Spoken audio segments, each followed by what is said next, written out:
Bonjour Jean-Baptiste. Bonjour Nicolas. Là, je suis passé te voir dans ton atelier en fait, parce que ça fait quelques mois, à chaque fois que tu peins un nouveau tableau, en fait, tu me l'envoies en photo et moi, je les trouve très très intéressants parce que il y a des messages très forts. Quand je travaille avec mes perceptions, je perçois vraiment des choses très puissantes dans tes tableaux. Et alors beaucoup de choses très, très spatiales pour moi, hein, très stellaires exactement. Mais en même temps, il y a, à chaque fois dans tes tableaux, je trouve aussi des fonctions équilibrantes, régénératrices pour certains déséquilibres. Par exemple, tout à l'heure on était dans ton bureau, donc un autre endroit où tu travailles aussi, et il y avait un tableau vraiment qui ressourçait. C'est sur la satisfaction du travail accompli, et puis il y en avait un autre qui permettait de passer à l'action. Donc à chaque fois il y a différents niveaux de lecture sur tes peintures. Et en fait moi j'aurais bien aimé que tu m'expliques déjà comment, je sais pas comment ça t'est venu en fait, parce que je vois que ça fait pas très très longtemps que tu peins. Donc, Alors c'est vrai que ça doit faire que 4 ans, 3 ou 4 ans, donc j'ai commencé un peu, je sais pas, on peut dire tard, mais j'avais 43 ans on va dire, ouais. Et par contre c'était quelque chose qui m'attirait depuis que j'étais tout petit. Ouais. J'ai toujours eu envie de, je sais pas, de peindre, tu vois, de faire mais plutôt la peinture, le dessin ça m'a jamais trop plu. Et j'étais jamais passé à l'action, donc j'avais jamais acheté une toile, de la peinture, des pinceaux. Et là, comme tu sais, là j'étais un peu malade, j'étais obligé d'arrêter de travailler pendant quelques temps et j'ai réussi à passer à l'action. J'ai appelé un copain qui peint, il m'a dit t'achètes un minimum de trucs. J'ai acheté le minimum et puis je me suis lancé. Voilà. Et ce qui est marrant, c'est qu'en même temps, tu t'es mis à l'écriture en même temps aussi ou avant? Je m'étais mis à l'écriture en parallèle. Oh, ouais. Je pense pas qu'il y ait un grand décalage. Et c'est pareil, écrire c'était un vieux rêve d'enfant ou d'adolescent, d'écrire des histoires. Et c'est pareil, je suis passé à l'action, je sais pas ce qui s'est passé à cet âge-là. Ouais, c'est la maturité. La maturité, ouais. On peut tout se permettre. Voilà, c'est peut-être ça, un truc qui lâche. Comment ça se... Moi, ce qui m'intéresse, c'est le processus créatif. Le processus créatif. Ouais. C'est assez...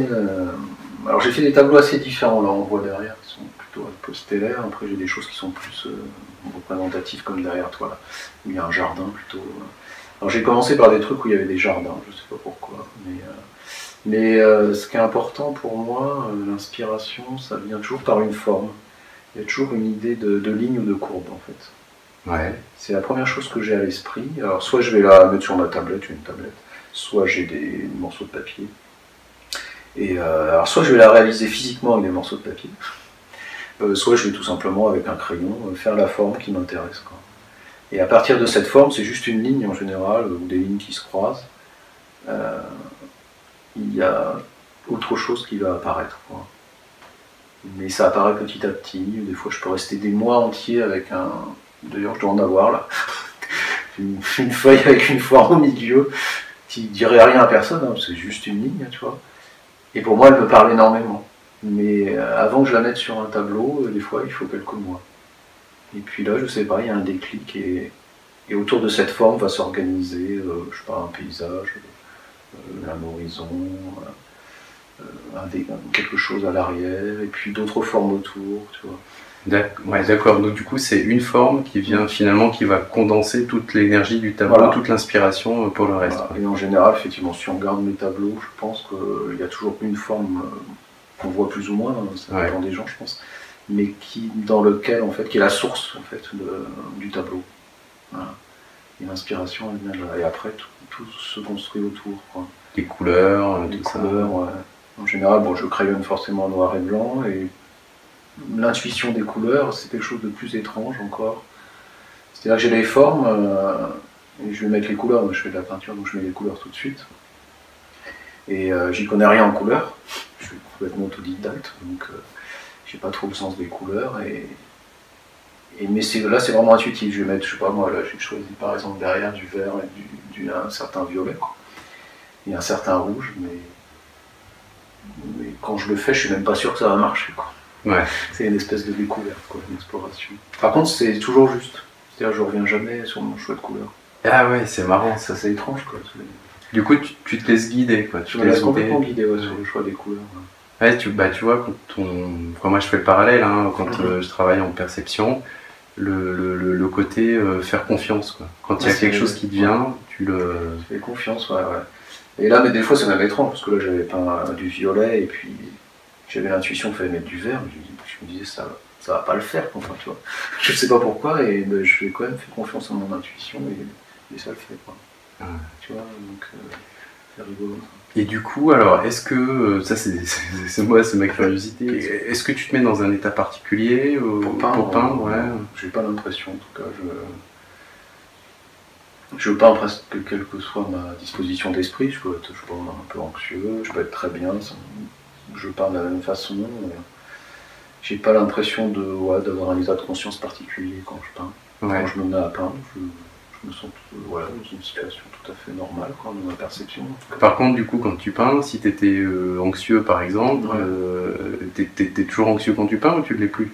Ah, ça disparaît, ça disparaît. Ouais. Donc tu changes. Il y a quelque chose quand même qui peut s'atténuer, Et puis il y a des fois des côtés un peu fastidieux au fait de peindre, donc on a des surfaces importantes, donc il y a un côté un peu peut-être un peu hypnotique qui se met en place. Bah oui. Possible, Non mais tu vois, je pense dans une moindre mesure, même quelqu'un qui veut faire du jardinage... au bout d'un moment c'est un peu automatique, il y a un truc qui... En tout cas c'est une pause, c'est comme un temps de pause quand même, dans une pause mentale, j'ai envie de dire, tu vois, ou émotionnelle dans ta journée. Par contre je peins sur des périodes très très courtes. C'est-à-dire? Tu vois, un tableau, moi je mets un temps fou à mettre un tableau parce que je vais peindre... je peins rarement plus d'une demi-heure. Ah ouais, d'accord. Je sais pas, tu vois, je me lève pas le matin, je me dis tiens je vais peindre, et puis je peins toute la journée. Ah non, moi je peins jamais plus d'une demi-heure, parce que, je sais pas, au bout d'un moment ça me fatigue, donc j'arrête, tu vois, ça... Et puis je vais reprendre, je sais pas, une semaine après la peinture, et puis je vais la reprendre, et je vais travailler une demi-heure. De temps en temps, bon, je passe une heure, mais c'est très rare, et l'écriture c'est pareil, j'écris sur des phases très très courtes. Ah ouais, du coup, t'es l'artiste détendu. T'es pas l'artiste torturé. Je suis pas devant mes trucs. Des fois, j'ai juste un doute. Je pense qu'effectivement, le côté inspiré fait que des fois, j'ai un doute sur les couleurs, sur le sens de ce que je fais, parce que voilà, je me laisse complètement guider par mon intuition, le truc. Donc, quand l'analytique prend le dessus, je me dis mais c'est quoi mes trucs? Ça ressemble à rien. Ouais, mais c'est ça qui est fort, tu vois, dans le lâcher prise. Mais quand au final, tu vois, j'ai fini, je me dis waouh, voilà. Ouais. Je suis surpris moi-même du résultat, et c'est quand j'écris, c'est pareil.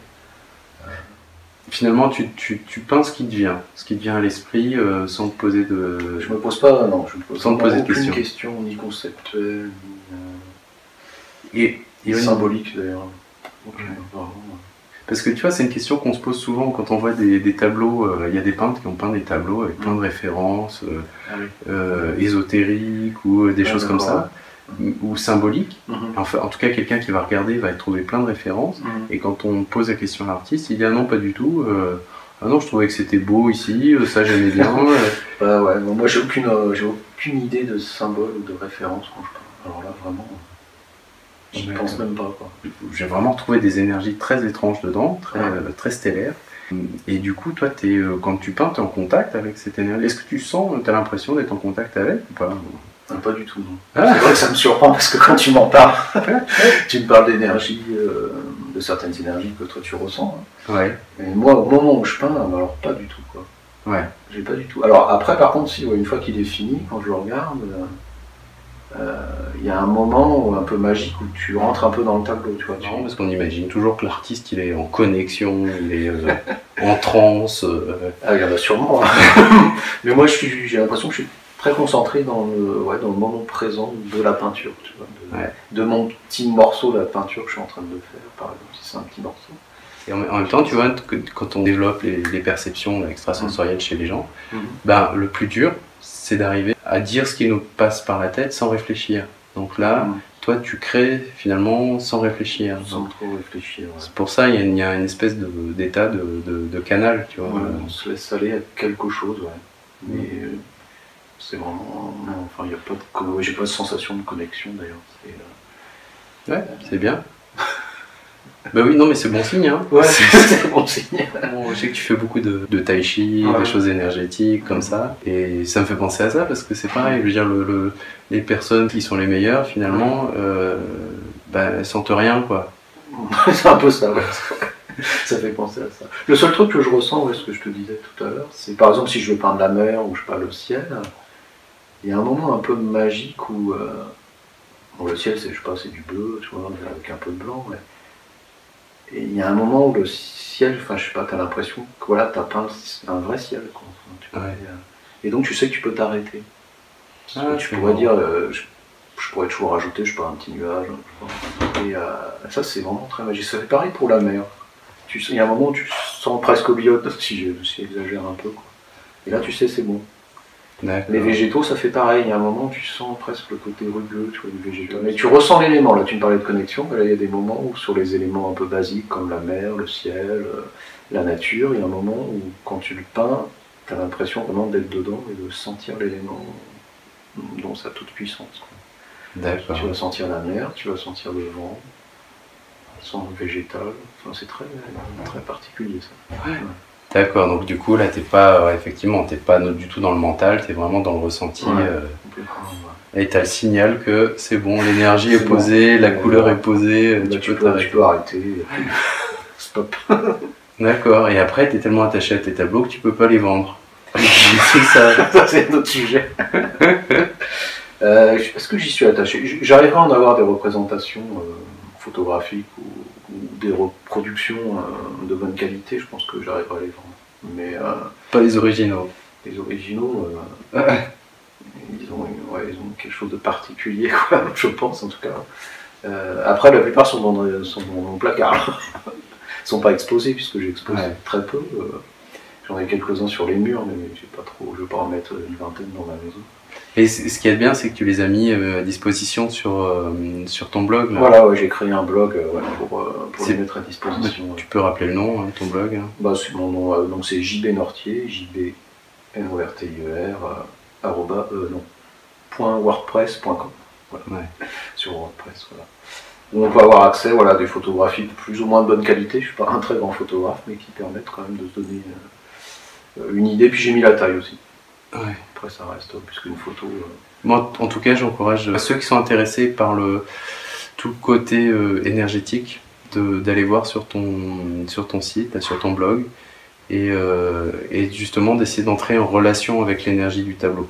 Donc au début, moi je sais quand je le fais, je ressens, alors chacun ses méthodes, hein. Moi je ressens une énergie assez magnétique au début et après quand je sens cette énergie, je sais que je suis en connexion avec l'énergie du tableau, je ferme les yeux.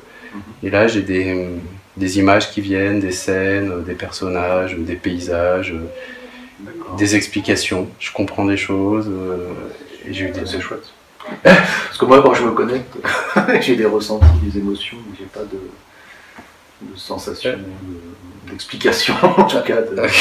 Par contre, j'ai toujours l'impression que le tableau, c'est juste un petit morceau de quelque chose de plus global. Ah, mais tout à fait. Moi, c'est comme une petite pièce d'un puzzle qui serait plus gigantesque, quoi. Ouais. Ça, c'est quelque chose que je ressens toujours, quels que soient mes tableaux. Et avec cette idée que dans ce petit morceau de pulse, il y a déjà quand même tout. C'est très étrange comme sensation. Ouais, moi en tout cas ce sont des sensations que j'ai eues, je te l'ai dit plusieurs fois en regardant tes tableaux. Ils ont des énergies différentes, hein. Ils sont pas tous calés, je dis stellaires, non, parce que ça m'a marqué. Mais j'en ai vu par exemple où tu as des espèces de bidibules là. Ouais, celui-là avec les... Je vois lequel c'est. Ça pour moi c'est très terrestre, très terrien en tout cas.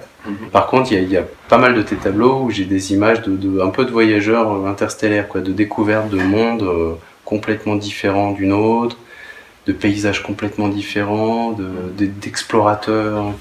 J'ai vu des tableaux où j'avais l'impression que c'était la création du monde, pas la création du monde, mais la création de la vie sur une planète, des choses comme ça. Ouais, tu m'avais dit ça, Ouais, et d'autres où c'était au contraire un peu la récolte, l'accomplissement, la vie créée, quoi. J'ai l'impression de suivre les aventures d'explorateurs de l'univers. Des tableaux. Voilà, sur certains des tableaux, après pas sur tous, ils ont pas, effectivement. Hein. Et après, il y a toujours, en toile de fond, c'est comme quand on va découvrir un pays. On va en Asie, on va en Afrique, voilà, d'un continent, on va en Amérique, on va en Europe. ben, il se passe des choses différentes, il y a des énergies différentes, des personnages différents, et du coup je sens voilà, des choses très différentes à chaque fois dans tes tableaux.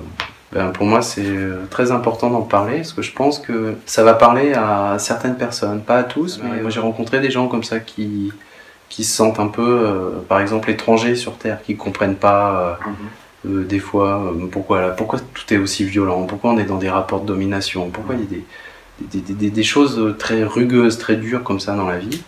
Et très souvent, ces personnes, quand je me connecte, je me rends compte que ça me renvoie à des vies beaucoup plus harmonieuses, sur d'autres dimensions, d'autres planètes. Et c'est parlant parce que quand je leur dis ça, souvent ça les bouleverse émotionnellement. Donc c'est pas, je fais pas une fixette dessus, c'est vraiment ce qui vient. Et à partir du moment où ils en ont pris conscience, ils peuvent reconnecter un peu cette énergie qui les nourrissait, qui leur manque. Et pour moi, il y a beaucoup de tes tableaux qui ont cette fonction-là aussi, de reconnecter des êtres à des énergies un peu oubliées. En fait, c'est comme quand on sent qu'il nous manque quelque chose, mais on sait pas quoi.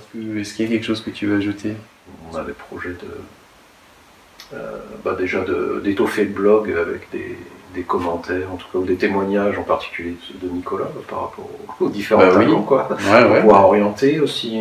Avec plaisir. Un projet d'ajouter aussi, peut-être, d'aider les gens à se connecter. C'est-à-dire, souvent, les gens, on se connecte par la beauté d'un tableau, enfin, on est touché, mais d'essayer d'aller un peu plus loin que d'être touché et d'essayer de percevoir peut-être d'autres choses plus personnelles, quoi. Et là, je pense que, voilà, avec Nicolas, on peut peut-être essayer de monter, et Chloé, peut-être un petit process pour aider les gens. Donc Chloé c'est ton épouse. Voilà, Chloé c'est mon épouse, aller un peu plus loin dans la découverte des tableaux. Voilà. Ces deux projets, et puis on en a sûrement d'autres un peu plus tard, mais ça viendra. Bon, bah super, je te souhaite une excellente continuation, non seulement pour toi, mais pour tous les gens qui vont découvrir tes tableaux, parce que j'ai moi aussi vraiment le sentiment que ça répond à quelque chose de plus grand, en fait. Ouais, ça on en a parlé, effectivement. J'ai aussi cette impression qu'il y a quelque chose de plus important et de plus grand que juste nos interventions mutuelles, on va dire. Voilà. Bon, bah écoute, super, hein, je te dis à bientôt sur ton blog. Merci Nicolas, et à très bientôt alors.